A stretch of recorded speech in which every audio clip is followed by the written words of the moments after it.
Hello, and welcome back to the Games Institute podcast. For this week's episode, we are revisiting a panel discussion about the popular game series Five Nights at Freddy's.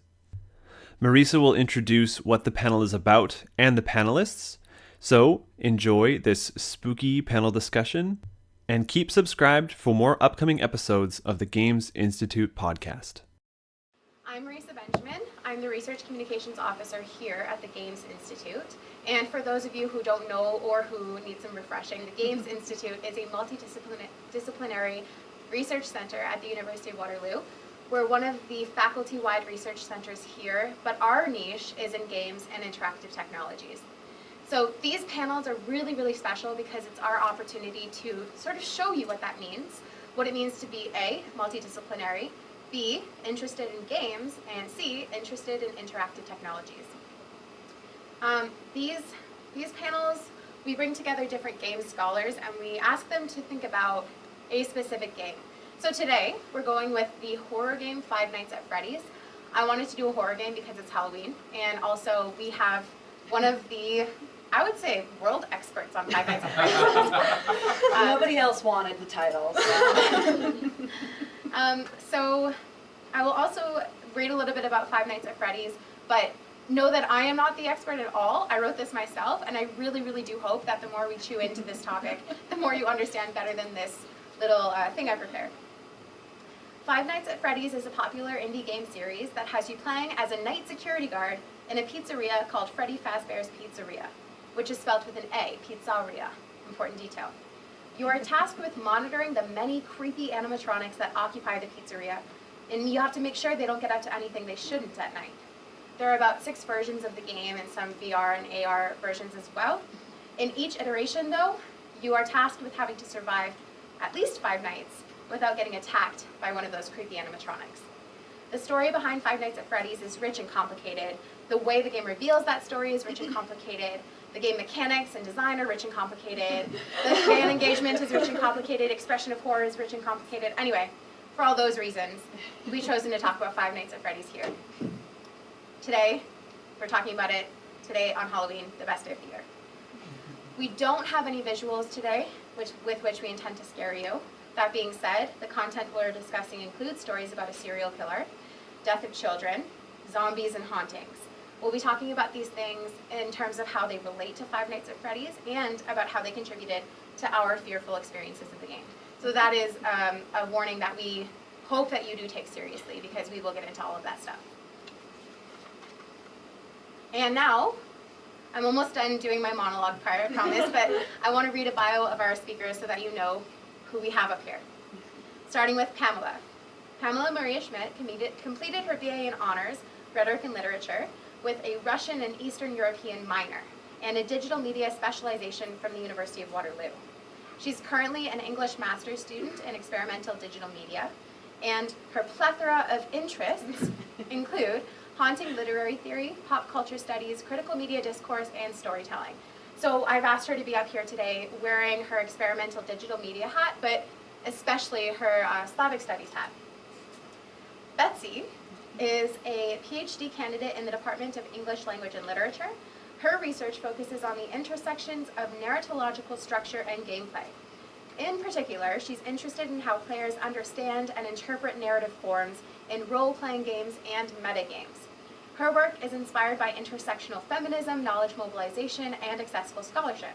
She's also editor-in-chief for First Person Scholar, which is housed here at the Games Institute.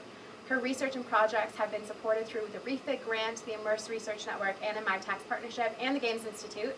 And her writing has been featured in many, many places. And later we'll talk about how you can find both of them on Twitter. But that is who you have sitting here. Betsy will be wearing her game studies and narrative studies hat. Pamela, as I said, is sitting here with her Slavic studies hat. And now that is all out of the way, I'm going to open with a question. So I want you both to talk about your experience of the game. How did you first come to start playing it for the first time? What has it been like since then? What do you find interesting about it? And then also if you can weave all of that together into what you and your unique disciplinary perspective brings to the study of this particular game. Betsy goes first. Well, all right.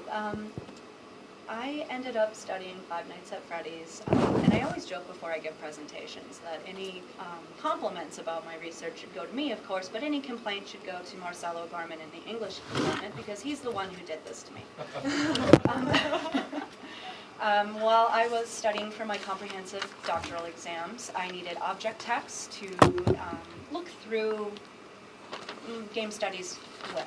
So to apply theory to a game, you need a game. And I talked to Marcel, who was one of my supervisors for the exam. And we chatted through and had a couple of good ideas and things like that. At the time, it was right after Five Nights at Freddy's, the first one, had come out, and he expressed frustration that his children were playing this loud, screechy game on his iPad all the time. And he told me the name, and I was like, oh, okay. When it came to having to request games as an object for my exams, I thought I'd be funny, because I have a habit of antagonizing people who have power over me. I thought it'd be funny to put Five Nights at Freddy's along with the two games that we had already discussed. And I was like, of course he's going to pick the thing that we talked about. But, hubris and whatnot, he picked Five Nights at Freddy's.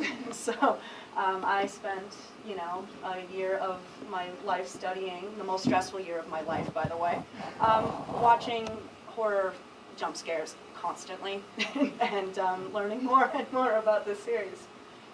It does still scare me sometimes. If anybody happened to see the live stream we did yesterday. We apologize for the noise. It got us pretty good. And there have been other occasions I've been playing it here, so everybody's probably heard me yelp very loudly in here before. So that was how I started studying it, but what ended up happening is, as I was looking at it just for my exams, I ended up finding lots of interesting bits and pieces, particularly the storytelling practices that are going on in these games. It's a lot more complicated than a traditional kind of narrative, and I was very interested in trying to frame how it is that it's telling its story. Then I found out on the internet, nobody knows what the story is really. And that's been developing over the years, and more games have come out, and more explanations, more guesses, I suppose. So it's just a big old mystery, and how can a narrative scholar who looks at games not be interested in that? So that's really what happened to me. And here we are. I presented at a couple conferences, and I have a book chapter coming out about the fan community and Five Nights at Freddy's pretty soon too. So it's been a wild, interesting road, and like I said, compliments go to me, complaints go to Marcel. So my experience playing the game is terrible. I like horror games, but what gets me in this game in particular is the lack of agency, and that you can't move. You're in a spot. You have no cover, no shield, nothing. Everything comes at you. You use something else will come out, and I hate that. And I really dislike it. But what kind of initially got me playing the game, like I've heard of it before vaguely in like the community, and I do like horror games. But I kind of avoided it, didn't have time. And then Marisa asked me to be on this panel, so I was voluntold to play this game. But then I really got into it, and I binged lore videos on it. Game Theory on YouTube has 32 episodes of just trying to dissect the lore, and they still don't have it because it's that complicated, just to put that into perspective for everyone. But I think what, kind of same with Betsy, like I was just really gravitating towards the narrative and its complexity and its vagueness. And even though I wear kind of an English scholar hat, my Slavic hat is always underneath there. Since it is a culture study, it is a literature study, and in particular Slavic literature is very vague, very horror-driven, very macabre because of historical situations. So I really gravitate towards those kinds of revenge narratives or lack of agency and haunting and whatnot. So. Thank you both. Okay, so now that we've done all of the prefacing and talked about how they got into it, for the rest of the panel I'm going to go into more specific questions that open up other discussions. And then there is an opportunity near the end to have an open conversation question period with you. And if you feel like you know something and you want to bring it up, that's an awesome time to do it too. I have with me a couple of questions that I prepared. I asked via Twitter and Instagram, grabbed them there. So we'll weave that into the previous discussion. But yes, please do think about questions you'd like to ask for later. So you both, in your telling of this, talked about how the story was so important to the reasons why you got ripped and dragged into it. So what is the story of the game? And talk about it in terms of how we end up discovering the story, and what is so special about the way that that narrative gets delivered to the players in comparison to maybe some more traditional narrative-driven games. So I mentioned this briefly again, but kind of the vagueness of it. You don't really know what you're there. You're given small clues during the game. So even for the second one of the opening screens, it's like, old Freddy's burned down, you're at a new one. And it's like, why are you at a new one? And you have a check for like the first night you survive. It's like, what is my name? What am I doing? And you don't really know who you are. But kind of, I guess, where the largest structures of narrative come in the in-between moments. So when you beat a night, you kind of get these weird Atari, like, we're talking about OG Atari games, like the really bad 2-bit kind of movement ones, little specials, and those tell narratives, and you're in a creepy place, for example, where you have children crying, and then it's like, follow me, and you have to follow something, and you follow it too much, and then this purple guy comes out and kills you, and then you get a jump scare, and it's like, you're like, what is this? This isn't even part of the main gameplay, but then that kind of drags you into, okay, who are these children? Why is this guy in purple murdering me? And then he's not even in the main gameplay, so what does that mean? And so I guess that vagueness is really what, especially narrative and English scholars were like, what does that even mean, bro? And as you keep playing, you kind of get more clues, and it doesn't quite piece together. And then the next game comes out, and it's like, okay, but who is the crying child? Why are these children dead? Why is this one thing there's a sequence where you have this puppet, and it's like, give gifts, and you see dead children, and you give them gifts individually, and they receive a mask, and each mask is the animatronic, or one of the animatronics. So it's like, okay, are these animatronics then possessed with the spirits of murdered children that were murdered by this purple guy before? And then it starts clicking, and you just want to discover more, and I think that's what really kind of drives this fandom, is the vagueness, and trying to uncover what that vagueness means, and why is it so trenched in trauma. Yeah, I second that very, very much. You only get the story in little bits and pieces, and quite often it's in sometimes those little mini games. I think the third game is where they start having the mini games in between nights. In the second game, they appear at once every maybe 10 times you die. Yeah. So you have to die, and then this weird little Atari game pops up, and they're incredibly vague, and you get killed. You play as one of the animatronics in all of these little mini games, and end up getting dismantled in all of these little mini games. The first game doesn't have any of those, however, and what I think is interesting about that is you have there's a voice over a phone system telling you, like, welcome here, sorry I can't help you out, answer any questions, just don't let them touch you, and that's basically all you work with. But while you're looking through a series of cameras to see where these animatronics are in the facility, the walls will actually change a little bit. You'll find different newspaper clippings on the wall, and they'll say things like 5 children missing, no suspects, or bits and pieces like that, I guess. You'll see newspaper clippings, you'll see different children's drawings appear, and it's like you put the camera up in a room, and it has one picture, you set it down, and it has a different one. So those are consistently changing, and in the middle of a very tense environment, I think like the tense dread of the situation also makes it more interesting, because you're just like, wait, what? I need something stable, and nothing is. I think one of the more interesting pieces that kind of created this dialogue of missing children being possessing these suits is at one point there's a newspaper clipping saying a previous pizzeria had been closed down because the suits were leaking blood out of the eyes and smelled terrible. Yeah.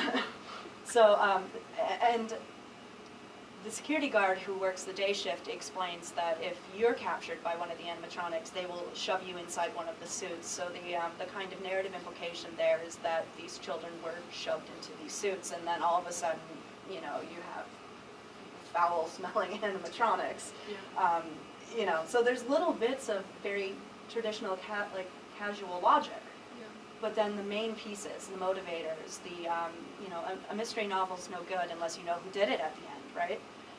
You don't have that. You never get that. Instead, you just get more and more and more complexity stacking up throughout the, 5, 6, 7, 8 games, I think. I mean, there's a lot. So that's what I thought was very interesting about it. But even so, like if you think about narrative structures, humans really like circular plots, right? So you get your cathartic ending.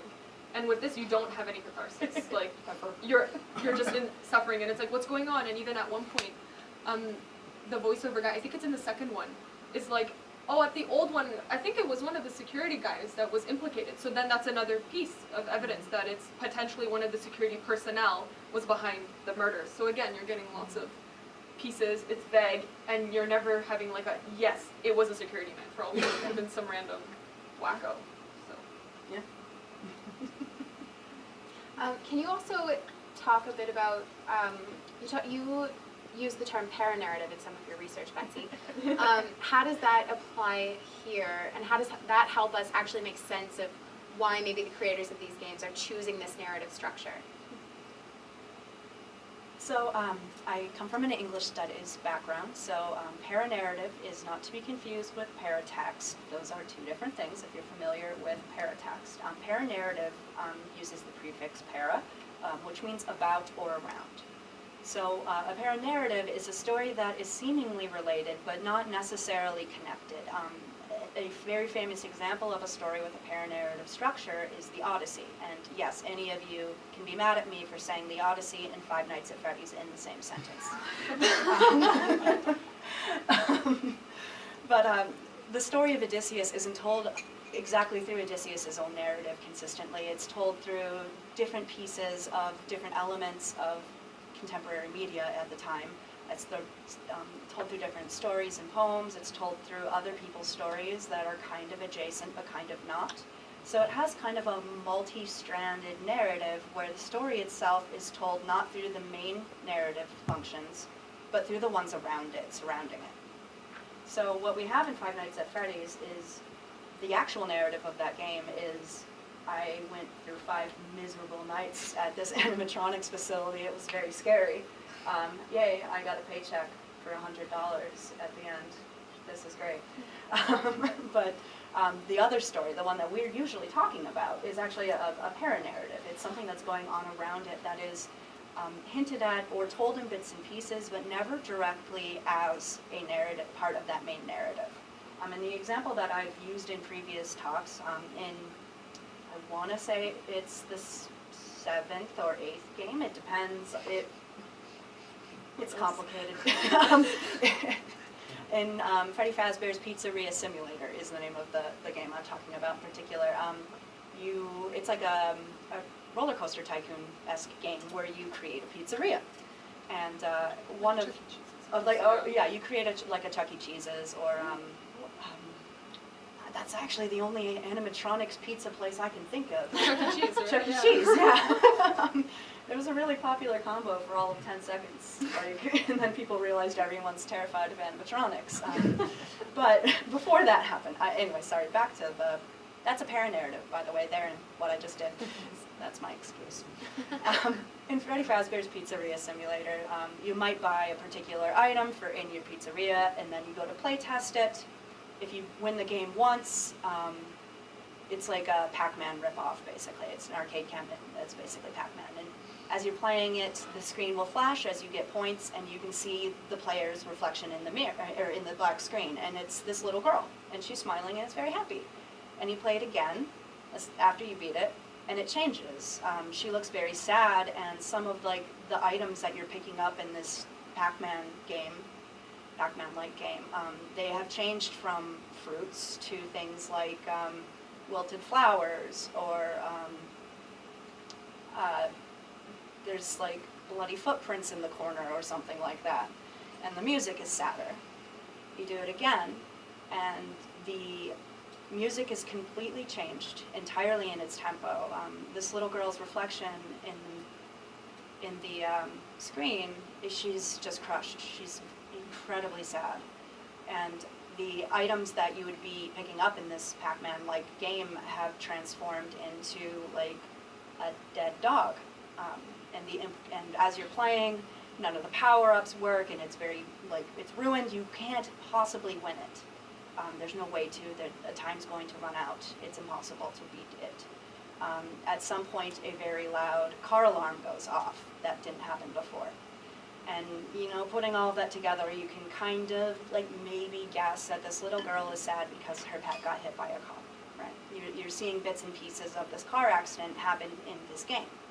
But then when you run out of time that third time, the screen keeps flashing and you see her reflection, and an animatronic rabbit comes up behind her. And he says to her, like, don't be afraid, he's still alive, you don't need to be sad, he's over here, just follow me. And then it quits. So, I mean, what you're seeing is the luring and the implication in the murder of this child who's sad. And this is why we have trigger warnings on this talk, sorry. That narrative is something entirely optional, that little story set. You have to be able to beat one of the mini games 3 times to access it, and you have to be good enough at Freddy Fazbear's Pizzeria Simulator to have enough money to buy the arcade cabinet in the first place. So it's varied between about 8 different levels of gameplay, and it's just one little facet of this larger story, and I think it's actually one of the more distinct facets because that one makes sense, and unfortunately. Other bits and pieces imply later that that little girl's name is Susie and that she became bonded to the Chica animatronic, the large chicken. Although people thought she was a duck at first. Anyways, so paranarrative, I think that's a really good example of it because it's a piece of story that is easily connected to this mainline story. But the main narrative, Freddy Fazbear's Pizza Simulator, is like, I got $1,000, gonna open me one of those real lucrative pizzerias with scary animatronics. And you know, you have to keep your place clean, and you have to maintain it, and you have to make sure that you know, the kids don't hurt themselves, and you have to fight lawsuits if they do, and you know, you have to meet health and safety standards. So it's not even like related seemingly, but in connection with all the other games and the other elements of para-narrative, you begin to see these patterns, and you want to be able to place them into a linear timeline, but none of them actually have any markers of where they appear in a timeline, right? So it's incredibly complicated, but I think paranarrative as a structure makes a lot more sense because you can have simultaneous narrative structures running at the same time. That was a very long explanation. I apologize for that, Shell.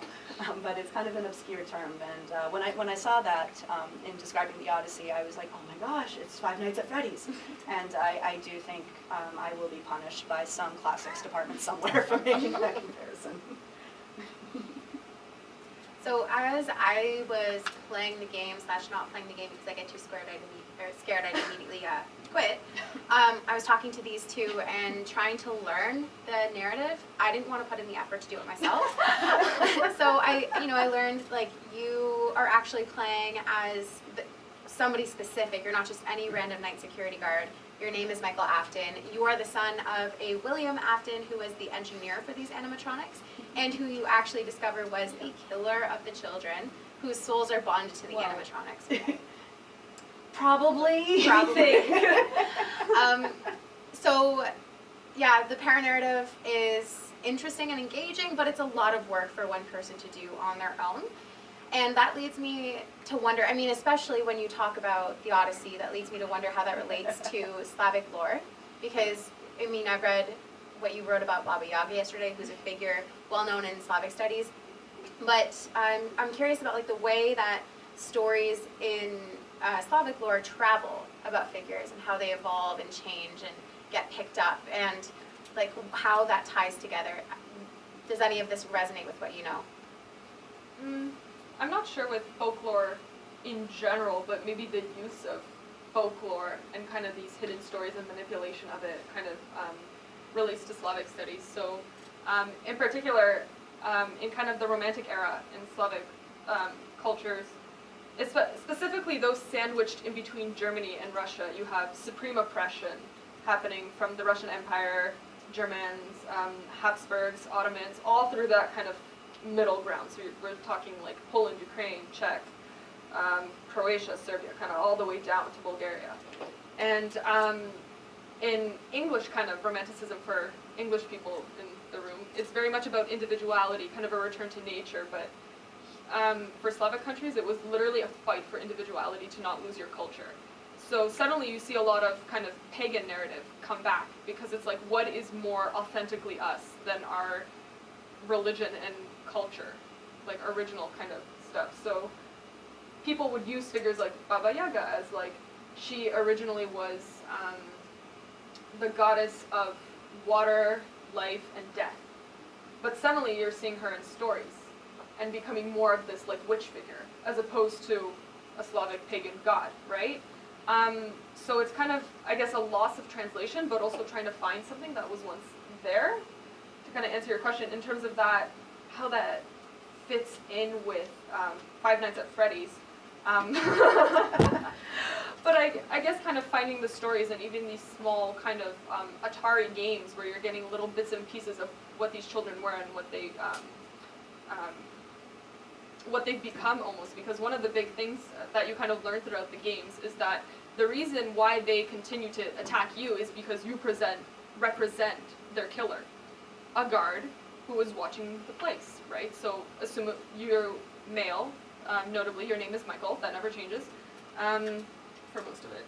And so essentially you're a big male figure who has the same job position that murdered these children, right? So you kind of have this transplantation of role in that, but so I'm not quite sure what that kind of connection, but I can tell you that in terms of like, if we're looking at the kind of works that evolved from that Romantic period in Slavic countries, they're huge, like they were hugely driven with a lack of agency, a lack of political, religious, cultural agency, and that's kind of what I really feel in these games, is like these children had lack of agency in terms of their lure and eventual unfortunate passing aways, and you as the security guard also have lack of agency. You cannot move, you cannot resort to like closing all the doors and sitting there until the end of the night. You have to keep moving, you have to do this, you can't stand up, you can't run away, you can't fight back, you just have to stop them. And even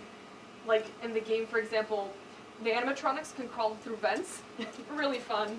And then it's like you see one and it's like in the vents through the cameras, and you can flash it to make it stop, and then it comes closer and you see it in your office and you put on a mask so it like thinks you're it, and it's passing by, but then you have this music box and another camera that you need to wind, so another one doesn't come, so it's like, crap, do I either get killed, do I wait, do I have enough time to actually wind this up? So this massive lack of agency is what kind of really resonated with me with playing the game and reminded me of those kind of like weird, horrific narratives that came out of this era of supreme oppression in Slavic countries. So I don't know if that actually answers your question, but yeah.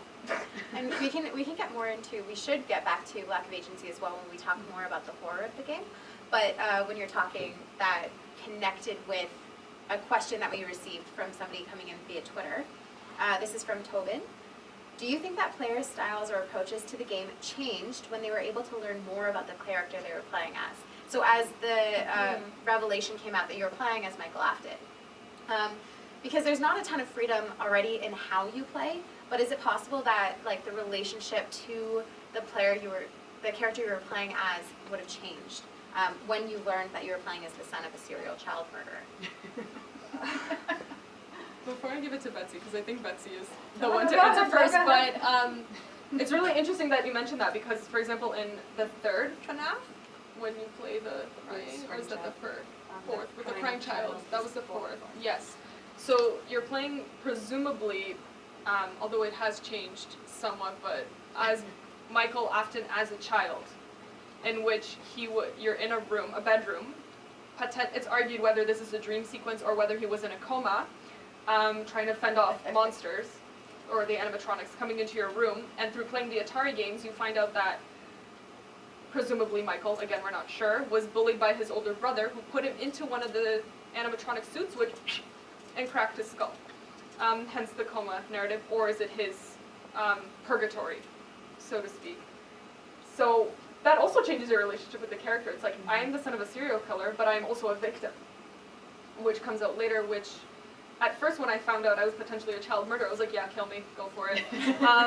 But later when I played this fourth game, and you're kind of like circumstantial kind of victim in and of yourself, and later it comes out that potentially you're trying, as Michael, you're trying to shut down all these creations and like atone for your father's sins, and it gets really messy from there, so I'll let Betsy handle the messy part.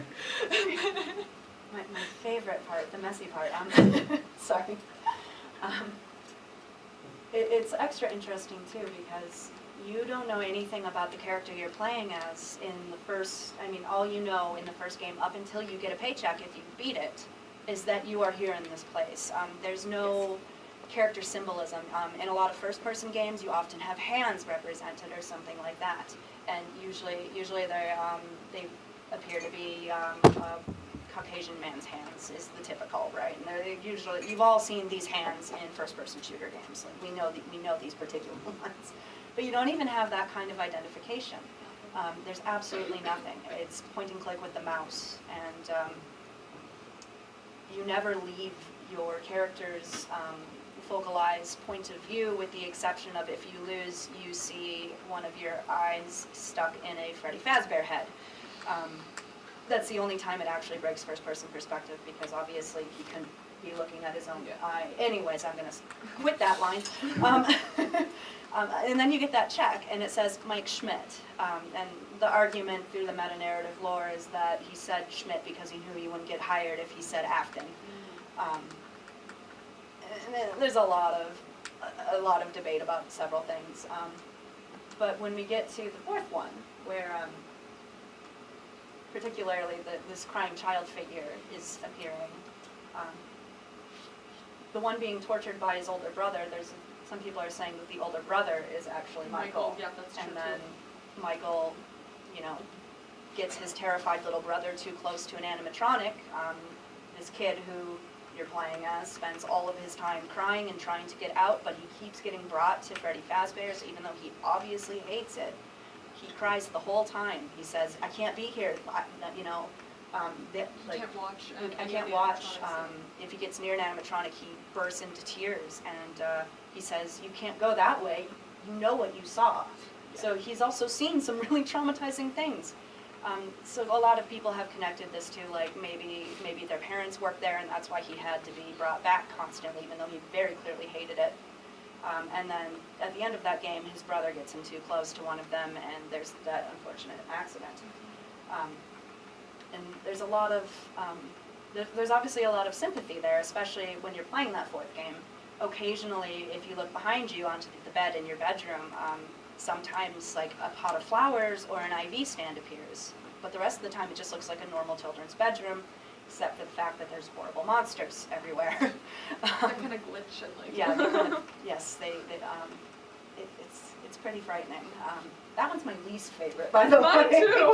I think it's the scariest one. It makes the gameplay I think is it's different. the moving. That one lets you move a little bit, and also you have to listen a lot more in that one, and I think the sound is really what makes these games really terrifying.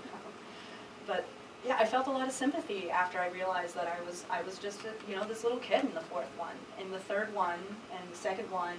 I don't know who these people are. You're just some security guard, and maybe a murderer. I don't know. There's no indication of who you are. You look, yeah. No, and usually when we play these kinds of games, we have a habit of kind of transplanting ourselves onto the characters we play, right? And that's sometimes where you get lots of fandom culture, or kind of these, for lack of a better term, these Mary Sue type figures, right? Where you are physically in kind of the space. But that becomes complicated when it's like, am I a murderer? Is that how I want to feel playing this game? Or am I a severely traumatized child, right? So it becomes really messy when you kind of playing this and transposing your own image onto it. And is it better to kind of take a step back and view it as like, okay, this is this man doing these things, or is this like me playing as this? So. Thank you. Okay, so all of this needs us to acknowledge the wonderful term from Betsy about these games called forensic fandom, which refers to fans doing research basically and working together to pull all of these pieces and then weave the narrative. But at the same time, that means that there has to be some sort of fandom, cross-idea sharing, and agreement on what then becomes the story, what they accept as canon. So that leads me into thinking, let's talk about forensic fandom and canon in relation to the adaptations as well. So, I mean, we've already talked a lot about how forensic fandom functions in the franchise, because clearly, like, nobody can play these games and uncover everything if it takes 10 layers to get one piece of story. So I am curious about what you think about agreement across fans about what ends up being canon, and what you think about adaptation. So before I hand it over to you, I'm also going to read a question which comes in from Nick. The Five Nights at Freddy's franchise, while starting exclusively in horror games, has dived into many other mediums and genres that no other game franchise has.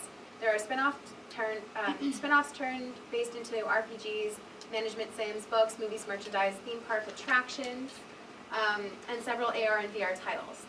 So what about this game series makes it so adaptable to so many mediums and genres? And then layer that question in with what we talked about, canon and forensic fandom. I know you can do it. Oh, okay. So I think a little bit of context helps with the forensic fandom term. It was originally coined when people were doing studies of TV shows, and particularly the show Lost, if folks remember that one. Another very confusing narrative that mostly involved, I mean, the narrative of Lost came to be because people came together and tried to figure out what it was. So forensic fandom often refers to practices by fans for digging for clues, acting as their own kind of researchers, and looking for narratological hints, basically, anything that can help produce meaning out of these pieces that are so intriguing.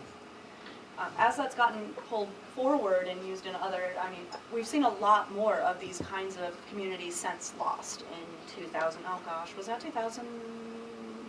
Don't know.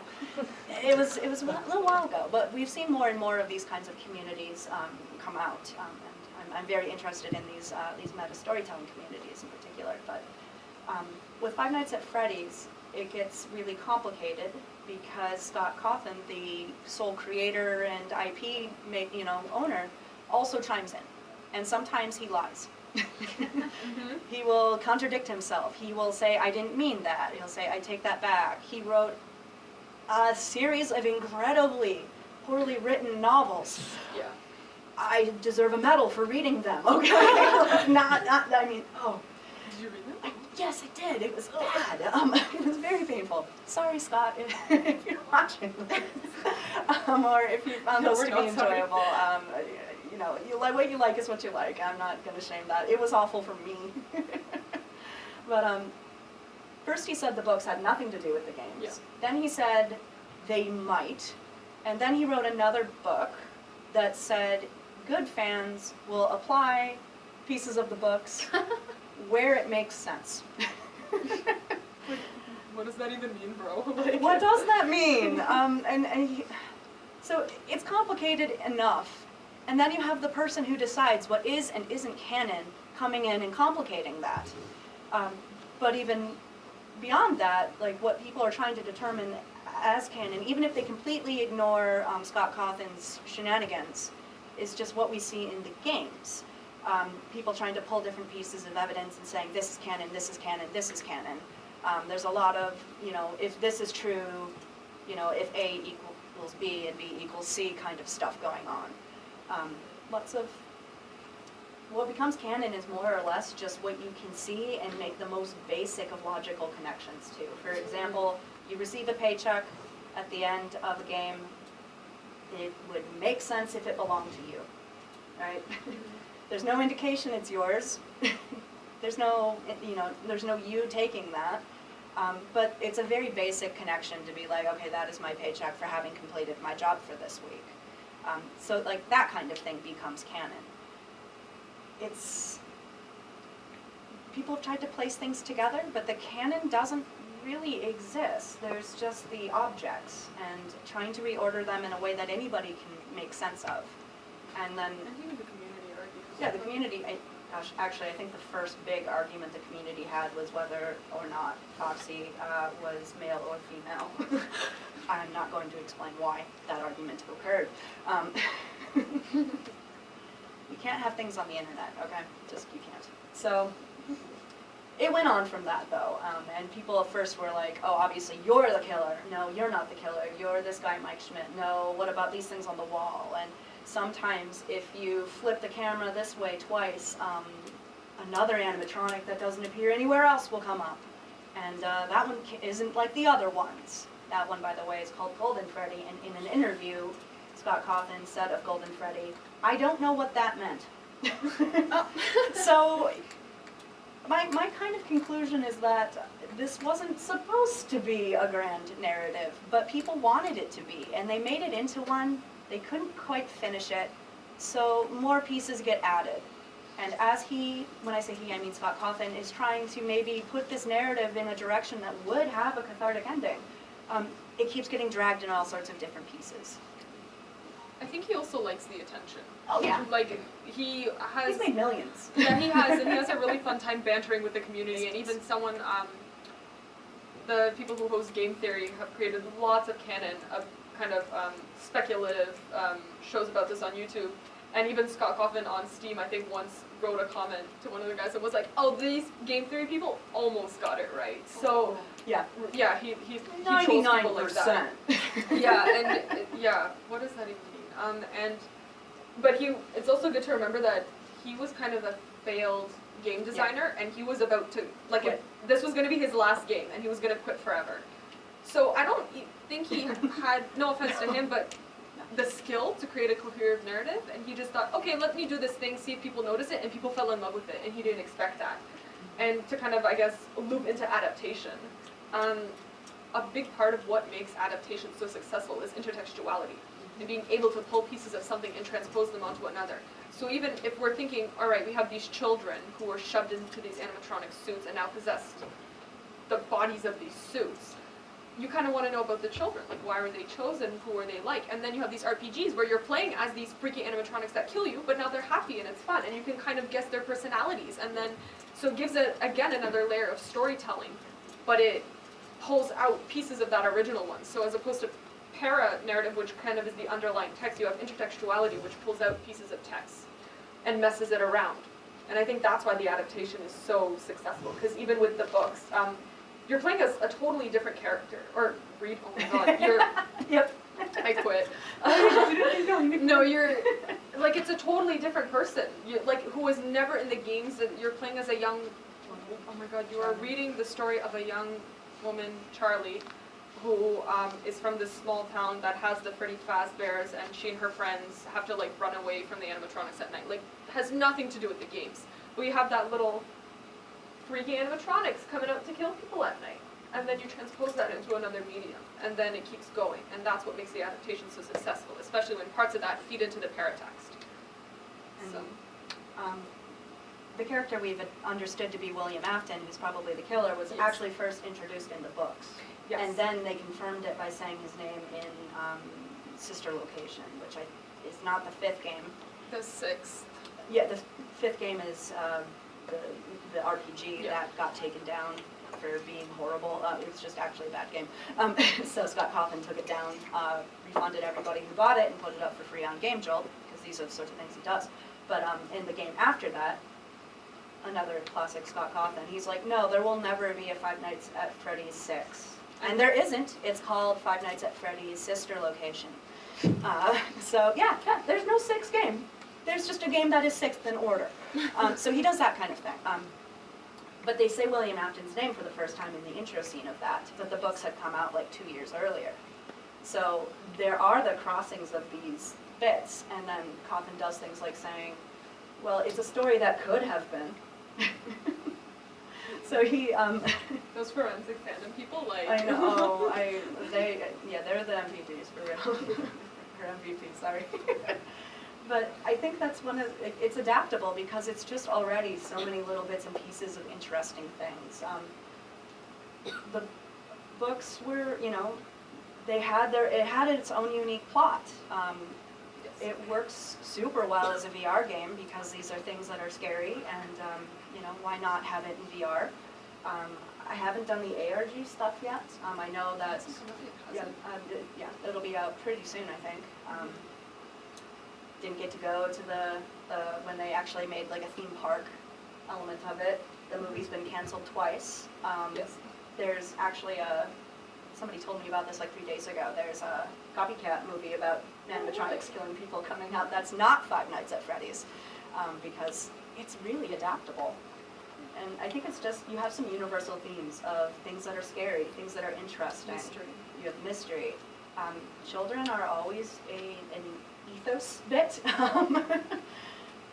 And also, like I said earlier, I don't think there's a single human on the face of the planet who doesn't think animatronics are, like, not scary. Like, everybody is. So, I think that's why it's so incredibly adaptable, is it just has some key components that really crosses through boundaries that aren't medium specific. Okay, I want to challenge you a bit here because you both have been doing too well. So let's talk now about the graphics and the mechanics of the game, which aren't necessarily in your wheelhouses, but like, you can't deny, or you can't not notice. The game is so, talk about like what the game looks like and how the mechanics function, and maybe connect it back to like what your perspectives are and how you would study it. And I have a question as well to loop into this. This comes in from Rena, who I believe is sitting here. Despite the low coding and graphics fidelity of the FNAF original, it still gained popularity. I argue because good game design is more important than advanced programming. Do you agree with this statement? And if so, what game design elements do you think are particularly important to the popularity of this game franchise? So this is actually very interesting that Rena talks about the first game, because in that first game, as you said, we didn't have a lot of detail on the narrative itself. So there must have been other reasons that hooked people. And can you attribute any of that to the game design? I totally agree. Like, I don't think you need a good, like, visually appealing design to make a game fun. Like, we still play Super Mario Bros, right? Or Tetris and things like that. But in terms of what makes it maybe palatable and attractive to the user is kind of coming back to that basic lack of agency, and even just basic, like, you want to win, right? Like, you want to survive all 5 nights, and it is difficult, especially when you're using a mouse and it's very clunky to move over, and especially in the first game, like, you have to close a door, and then it's like you can run out of power, and then if you run out of power, Golden Freddy comes out and like eats you. So it's very difficult to even maneuver, and we know the gaming community. It's like you have those people who are like, I'm a completionist, I'm gonna beat everything, I'm gonna win, and it was frustrating when you didn't, and then people, it's a challenge now, right? It's like, why can't I beat this game? I'm gonna beat this game, and I will beat this game. So I think in terms of just the clunkiness of it is kind of what helped fuel this kind of like wanting and needing to finish it, as well as kind of these small elements where when you start, especially when you play the game maybe the first few times, you might not notice like the flickering of the newspaper clipping and the changing, but then when you're staring at this game for like 3 weeks in a row because you really want to beat it, it's like, now I'm noticing other things because I'm used to that design, and that's when that kind of paranarrative structure comes in.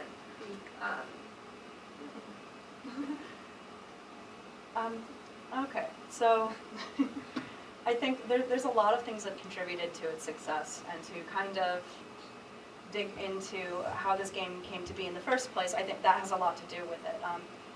So Coffin started his career as trying to make Christian scripture games. And yes, it is a thing to go from a Christian scripture game to the guy who made Five Nights at Freddy's. But he did it. He was not having a lot of success with those early games, and you can see a lot of the same mechanics that he uses in the Five Nights at Freddy's series were things that he was already using elsewhere, but it was definitely a case of the mechanics and the message not lining up clearly at all. At one point, and I think this was really the tipping point, before he made Five Nights at Freddy's 1, he made a game called Chipper and Sons. Don't Google it. you can Google Jim Sterling's take on it, because I think that's what started the series. Jim Sterling absolutely ripped this game apart. He said the characters looked eyeless and soulless and dead inside. They're probably robot beavers. There's no living being here. They'll eat your children. I'm not kidding. Like, These are the actual comments. yeah, these are actual things he said. So I mean, like, yeah, he just was like, the creatures in this game look dead. I'm expecting them to kill me at any time. Like, and they were really creepy models. I'm not gonna lie. Like, ugh. But I think it was like a spelling game. Like, so like it was supposed to be an educational one. So Coffin kind of doubles down and says, "Okay, you want scary? Watch this." Clearly this guy. And like you were saying, Pam, he was ready to quit. But then somebody saw this trailer for Five Nights at Freddy's somewhere, and it got hyped, and it went through the Steam green light, and Kickstarter wasn't quite the thing it is, but like it's basically that equivalent of crowd hype and crowd formation to create this thing. There's no way it took a lot of funding to make that game, though. So you have this excited crowd, and then it comes out, and it's really scary. Then it hits YouTube, and you have people like you have people doing Let's Plays, and you have really popular YouTubers that I won't name names of right now, playing it and saying, "Oh, this is so hard and this is so scary," but also finding it really funny. Like they're reacting funny when they're playing it. They're overreacting. They're screeching. They're falling out of their chair. But also, there are kind of weird, funny quirks about it. The series itself has this kind of weird, like, really dark sense of humor. Yeah. For example, I won't get into that example, but so seeing like your favorite YouTubers play these games and they're like, it's so hard, it's so scary, and then Coffin comes out after the game is gaining popularity and says, I don't know if it's possible to beat it on its hardest mode because I couldn't do it. So of course, YouTube took that up as a challenge. This increases gameplay and visibility of this more and more. First YouTube user to actually beat it was, his name is Big Bug, I believe, or Bear Bug possibly? Some sort of bug and bear. And maybe big. And he said it took him 23 hours straight to do it. So then Coffin was like, wow, on YouTube. So this challenge was there and very present. So like, are you a good enough gamer to do the scary thing and do this really hard thing that took somebody 23 hours straight? That challenge is definitely a part of why it got big, I think. And the design in this case matched what you were doing. Like having these scary beaver robots in a spelling game doesn't make as much sense as having scary animatronics trying to kill you and then they scream in your face. So I think it's having the right mechanics, fit the right setting, having that design being thrown at you in a way that actually connects the things you're doing to what the game is. Brenda Romero says the mechanics are the message, and I think this is an instance where those line up very nicely. And I think another thing is lived experience, almost. Like, Yeah. when you're playing the game, you have all these people kind of rage quitting it and frustrated with it, but also when we look at horror, and kind of when you, again, this is my Slavic hat back on, you have kind of nations, I guess, that are going through lots of traumatic things at a time. People are looking for not just individual experience, but a lived and shared experience. So with this game, you're having people who, Betsy played the game, then I played the game, and we both have that individual frightening experience, and then we discuss it and see how can we overcome that together, or what are kind of shared points of it. And again, now when we have the challenge aspect, especially, I think there was, what was it, a few years ago, YouTube playthroughs were really popular in terms of horror. Like, it wasn't just any playthroughs, it was specifically horror game playthroughs. So even Amnesia Dark Descent, that was how it became enormous. huge, Yeah. Right? It was because of all the YouTubers playing it and being like, oh my god, this is so scary, you need to experience this with me. And you have people sharing their experiences and kind of connecting because of fear and seeing how they can overcome that together, and that's really huge as well. Thank you both.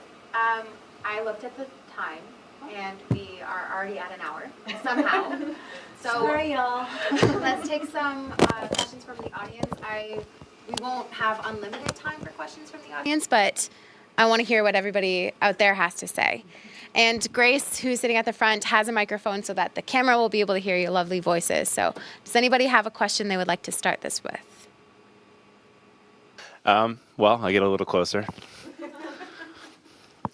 Is there some point in Five Nights at Freddy's, because of the nature of the challenge and it taking a long time and you needing being a gamer to get to some point where you're sort of beating the game, that it's not scary anymore? Like, did you notice in your YouTube watching that was, yeah? Okay. I think with everything, you become desensitized eventually. And I think kind of part of that desensitization is when the paratext kind of starts to come through, because that's when you can focus on other things instead of, oh my God, it's crawling through the fence, right? Which was me for like the first week of playing this. So I definitely think that's an important part of discovering the narrative. It's just not being afraid and just being mad enough to continue playing it. And then... Yeah, you can definitely get used to it. I actually got to the point through studying it that like I would have Let's Plays of it on and the game playing and I'd fall asleep. Like the noises don't even like, when you're playing it, it's like I said, it still gets me sometimes, but not nearly as often, especially like in the first game, there's a very specific pattern that all of the animatronics take. So you know, like there's a way to play it where you basically never have to encounter anything scary. It's very boring though. It's an incredibly boring game when you're on like a 15-minute repeat or 15-second time loop for 8-minute rounds. But yeah, that's what you have to do to beat it on its hardest difficulty, and that's why like. It's boring when it gets to that point, honestly, the first one.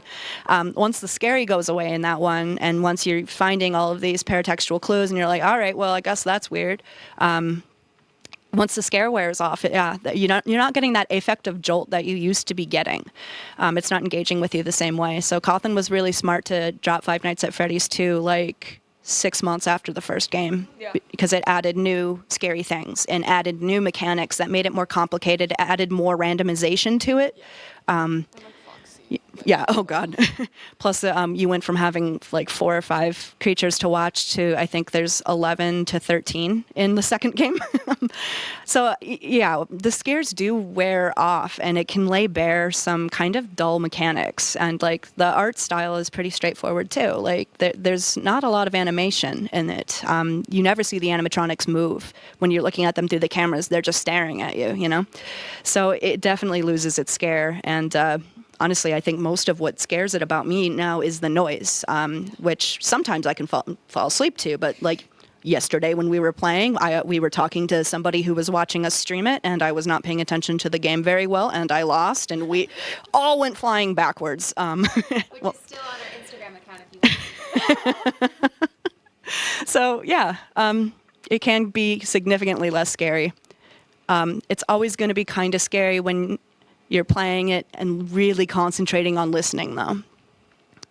The sounds are just creepy, and the kind of anticipation of something bad happening or possibly happening is, yeah, unpleasant. So, thank you, Alex.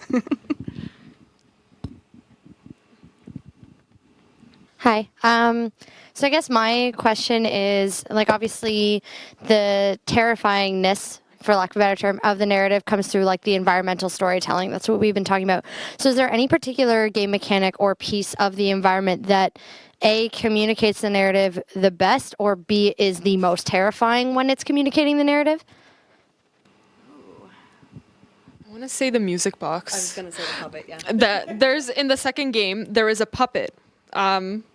Spirit ghost thing, which you never see, and there's a mechanic in, essentially you have to go through the motion of pulling up your camera system, going to a specific room, and winding a music box. And whenever the sound goes out, the marionette comes and kills you, regardless. There's no stopping it. So if you're not listening, or you forget to wind it, right, like you die. So that's probably the worst mechanic, to remember it. And yeah, and it also turns out that character is one of the most important in the series, and you get to know that through these little paratextual bits. For example, the Give Gifts, Give Life minigame, you play that exact same puppet, and you try to give like wrapped up presents to these little kids, but they're dead. I should specify when there are depictions of dead children. This is in the like 2-bit Atari thing, so they're just little gray blobs. And if you didn't know what they were trying to represent, you wouldn't understand that they were that. It's not graphic. It's not graphic. So after the puppet, you controlling the puppet, give these 4 kids presents and they don't react, it changes the directions to give life, and then he puts the animatronic heads on all 4 of them. So the implication is that this puppet is the one who actually is moving or allowing these souls, is what they call them in the game, to possess these animatronic bodies and ultimately take revenge on the adults who failed to listen and protect them.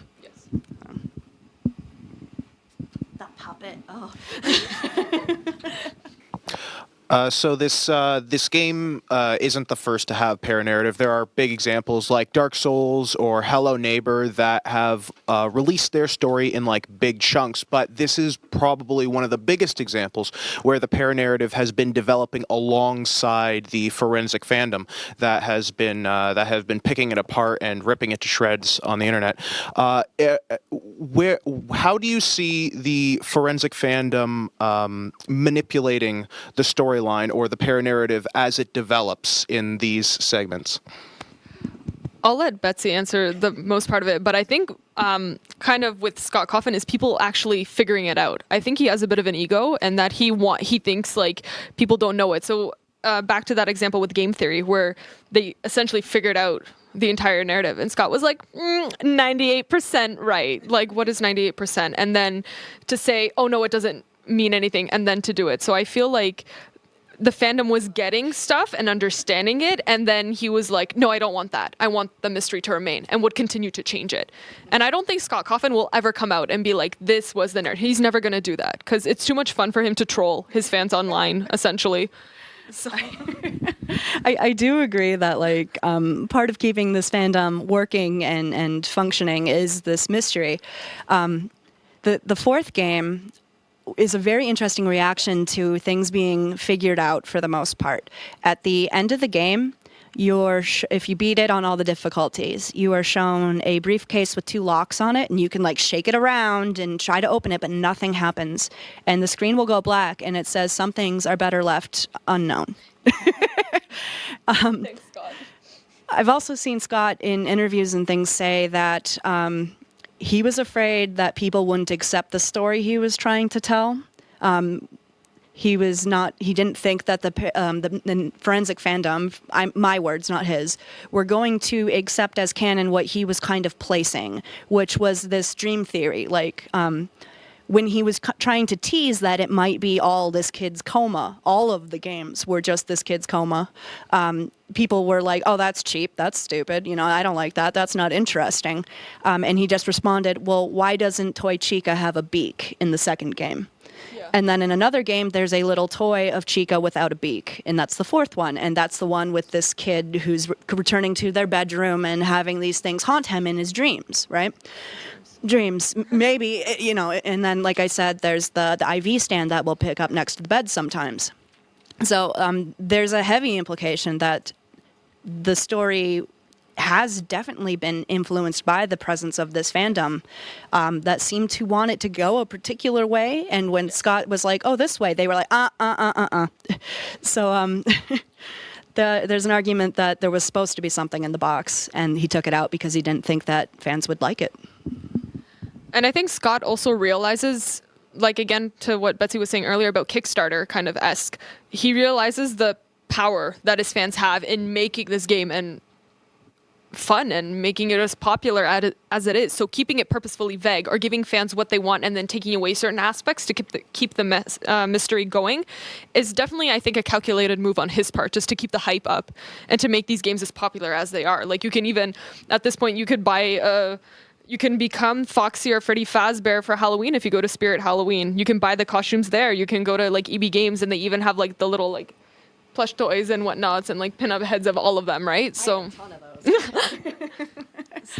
And I think he did try to kind of control the way the narrative was shaking out basically by those books. And then when people were like, the books are dumb, he was like, maybe they don't. And then he just like doubled down and said, yes, they are. And in Pizzeria Simulator, you have an attempted end to one story. And then the VR game kind of starts a new line of reasoning outside of that kind of arc. So like there's an attempt at cathartic resolution, but it also opened up a lot more questions too. So I think, I don't remember exactly what he said, but sometimes he said something to the effect of sometimes a story becomes so full it can't say anything. So I think he just kind of was like, we're going to set that down and now we're going to talk about glitch rabbits. And that's what the VR game is about. Is there anybody else who has a burning question? Okay. Well, I do. And this actually will be the question with which we close the panel. So initially, I was going to close the panel by asking you to name, each of you, the one thing that you think is the scariest part of this, but I feel like those answers have already emerged. You know, Betsy talked about sound, Pam talked about lack of agency. So instead, I'm going to ask you to spend no more than, let's say, 30 seconds each. Challenge. And if you could research anything, or if you would like to see research on anything that you haven't already looked at about Five Nights at Freddy's, any one of the games or the adaptations, what would it be? And feel free to cross disciplines and not just stick with what you have already been working on or thinking about. Looks like, should we start with Betsy? Okay. As far as I know, I think I might be, and this is a weird thing to say, I think I might be the only person who's published on this in game studies because it's not really one of the greats, you know? So anybody, I would like to see anybody researching it and talking about it in an academic and intelligent way, because usually what you hear is people going like, that stupid game with the jump scares and this whole fan community is full of weird children and, you know, like, so just anybody kind of taking it seriously. It's probably the second most successful indie franchise ever. I think Minecraft is bigger probably, but so just any attention to it, I think would be pretty cool. I would love to see environmental storytelling, kind of maybe a little bit more separated from the paratags, just because you literally cannot figure out the story unless you interact with the environment and you're very aware of certain things changing in your environment. And I think especially now, like, the VR version has come out and that is so scary. And then the AR version is coming out. So if you want animatronics popping up in your bedroom at night, that is the game for you. So I would love to see, kind of backtracking to Rena's question about what kinds of mechanics. Well, now we have the game jumping from just a simple like mouse game on a computer to VR and AR. And how does that kind of change the level of immersion, or more kind of NSERC studies on this game would be cool.